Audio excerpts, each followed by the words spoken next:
Okay, we're in the main bedroom suite bathroom clothes closet. This is the east interior wall. This is the load center, the main electric service panel. Right here. It's been secured properly, but it's been hand labeled. That's handwriting. Alright, it's supposed to be printed. See how it says danger right there? That's printing. See where it says A right there? That's printing. See where it says square D? That's printing. All that's printing. This is hand labeled. It's not me. It's the manufacturer. It's not me. It's code. I'm a mockingbird. So people smarter than me think this should have been printed, not handwritten. Just saying. This box is not vintage to the home. We can tell several indications. One is nice and shiny. Two is the style of the box. Three, we have all the circuits have been extended so the box could be installed.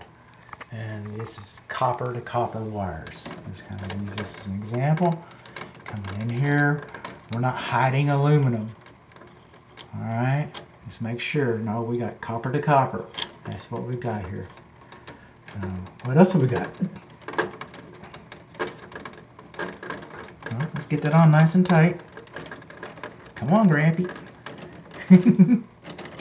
All right. We're not supposed to have more than an 1/18 of an inch gap.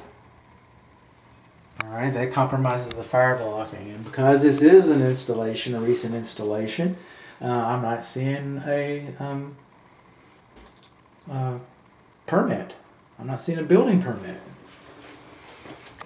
Your neutral's wrapped with white tape like it's supposed to be. That's good. We don't have any bundling. That's good. These are good things.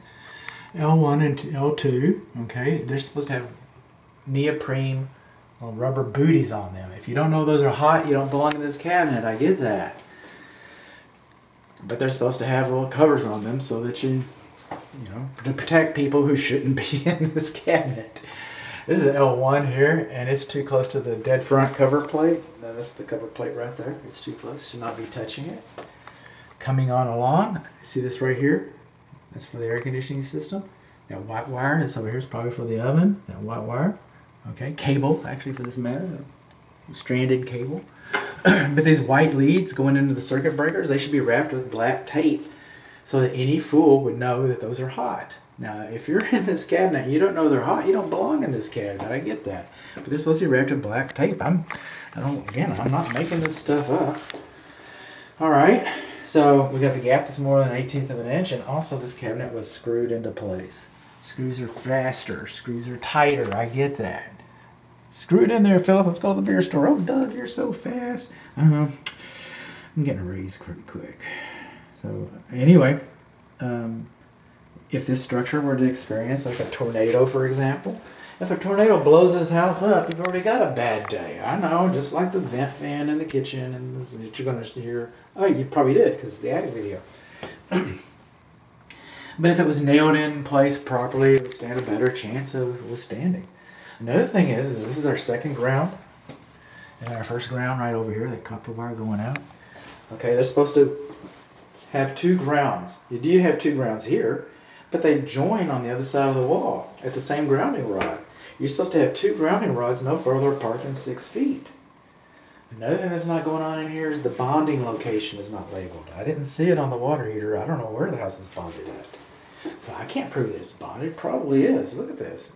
Whoever installed this knew what they were doing. They're trying not to blow the place up. But what do we learn? Besides no building permit, we learned that we got hand labeling.